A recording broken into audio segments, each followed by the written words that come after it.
Good morning students. Today we start our new chapter 6, file management organization of folders. ठीक है, इसमें जैसा कि नाम से ही पता चल रहा है कि फाइल मैनेजमेंट क्या होता है, किसी भी फाइल को सिस्टमैटिकली रखना, ठीक है, उसको मैनेज करना।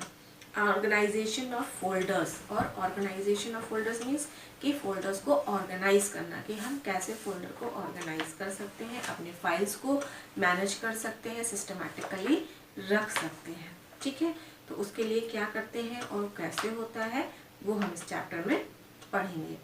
Children, in the previous class you have learned that file are a collection of a related information. A many file contain text, pictures, graphics, etc., images, etc. जैसा कि आपने पहले क्लास में पढ़ चुके हैं, यानी अपने प्रीवियस क्लास में पढ़ चुके हैं कि फाइल क्या होता है।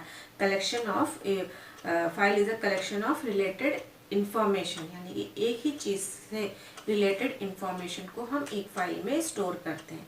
जैसे अगर स्कूल की है तो स्कूल से रिलेटेड सारी इंफॉर्मेशन होगी, उसमें हॉस्पिटल है तो हॉस्पिटल से रिलेटेड होगी। ठीक है, लेकिन ऐसा तो नहीं है ना कि एक ही फाइल में आप हॉस्पिटल की डिटेल भी रख देंगे और स्कूल की भी डिटेल रख देंगे, ऐसा तो करते नहीं है। ठीक है ना, जैसे आप अपने सब्जेक्ट्स में कि हिंदी की कॉपी में हिंदी ही लिखते हैं, ऐसा तो है नहीं कि हिंदी की कॉपी में आप EVS लिख देंगे, नहीं करते ना आप ऐसा। तो उसी तरीके से यहाँ पर भी है कि जो फाइल होता है वो अपनी एक रिलेटेड इंफॉर्मेशन से रिलेटेड, जितनी भी इंफॉर्मेशन होती है किसी भी एक पर्टिकुलर टॉपिक से रिलेटेड, उससे रिलेटेड जितनी भी इंफॉर्मेशन है वो आपकी फाइल में सेव होती है। All of us have a name by which we are known to everyone around us. Similarly, each file in a computer is given a name called file name, which is useful to identify the file. Files are usually represented by icons. जैसा कि आप जानते हैं कि आपको कैसे पहचाना जाता है, आपके नाम से, ठीक है, या आप अपनी कॉपी किस सब्जेक्ट की कौन सी कॉपी है ये कैसे पहचानते हैं, उसके नाम से। तभी तो आप हर कॉपी का नाम अलग अलग रखते हैं। अगर हर कॉपी का नाम एक ही हो तो आप पहचान सकते हैं कि कौन सी EVS की, कौन सी इंग्लिश की, कौन सी हिंदी की है, नहीं पहचान सकते। उसी तरीके से यहाँ पे भी कंप्यूटर में जो फाइल्स होती हैं उनको अपना एक पर्टिकुलर नाम दिया जाता है जो कि उस फाइल की आइडेंटिटी को शो करता है। जैसे मान लीजिए स्कूल की फाइल है तो आपने स्कूल से रिलेटेड रख दिया, अगर आपने अपनी क्लास की फाइल है तो क्लास है। जैसे जब आप प्रैक्टिकल करते हैं तो अपनी फाइल बनाते हैं तो किस नाम से बनाते हैं, ज़्यादातर बच्चे अपने नाम से बनाते हैं। क्यों? क्योंकि उनको याद रहेगा कि ये, और दूसरा उसका नाम भी मिल जाएगा और कोई देखेगा तो समझ भी जाएगा कि हाँ इस बच्चे ने ये फाइल बनाई है। कई फैक्टर्स है ना, उसी तरीके से यहाँ पे भी होता है। नेक्स्ट, और फाइल जो है वो क्या कहते हैं, यूजुअली आइकन से डिनोट होती है। जो आइकन यहाँ पे बना हुआ दिख रहा है ब्लैक कलर का छोटा सा, इसी से शो होती है। क्रिएटिंग अ फाइल, अब हम देखते हैं कि फाइल को हम कैसे क्रिएट करते हैं। The most common method to create a file is by using an application software. सबसे पहले कि कोई भी फाइल को बनाने के लिए आपको एक एप्लीकेशन सॉफ्टवेयर की ज़रूरत होती है। बिना एप्लीकेशन सॉफ्टवेयर के आप कोई भी फाइल नहीं बना सकते। एप्लीकेशन सॉफ्टवेयर क्या होते हैं, जैसे Word, Excel, PowerPoint, Paint, ये सारे आपके एप्लीकेशन सॉफ्टवेयर हैं।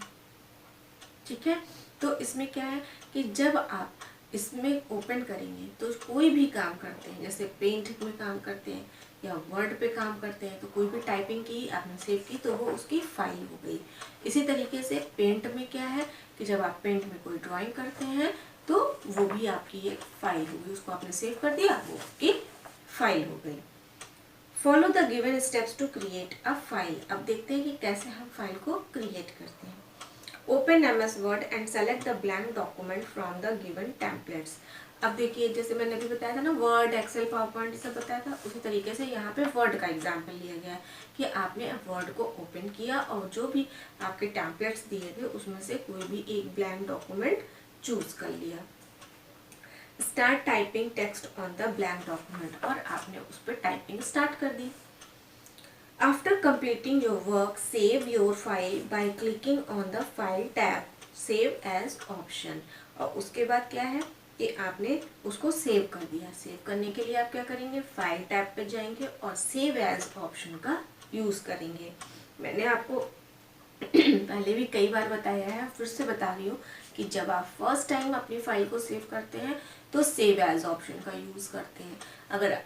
अगर आप सेव भी बताएंगे बट दबाएंगे तो भी वो सेव एज ऑप्शन का ही डायलॉग बॉक्स ओपन करेगा।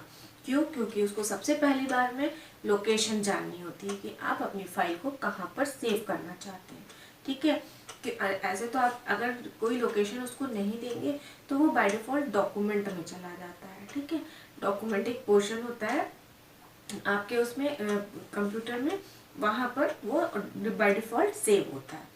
लेकिन आप अगर लोकेशन बता देंगे तो वो वहाँ पे सेव कर लेगा। दूसरा, नाम उसको जानना होता है कि किस नाम से आप सेव करना चाहते हैं। अगर आप नाम भी नहीं देते हैं तो बाय डिफ़ॉल्ट वो डॉक्यूमेंट 1 डॉक्यूमेंट 2 ऐसे करके सेव कर ले। ठीक है, तो बेटर होता है ऐसे करके, आपको पता ही नहीं चलेगा कि इस डॉक्यूमेंट में क्या, किससे रिलेटेड इन्फॉर्मेशन है, ये किस चीज़ की फाइल है। तो बेटर होता है कि जब आप सेव करिए तो आप उसमें नाम ज़रूर दीजिए, अपना कोई भी नाम, जिससे कि आप उसको आइडेंटिफाई कर पाए। ठीक है बच्चों, तो आज मैं आपको सिर्फ बताऊंगी कि कैसे क्रिएट हुई फाइल। आज के लिए बस इतना ही। That's all for today. Bye bye.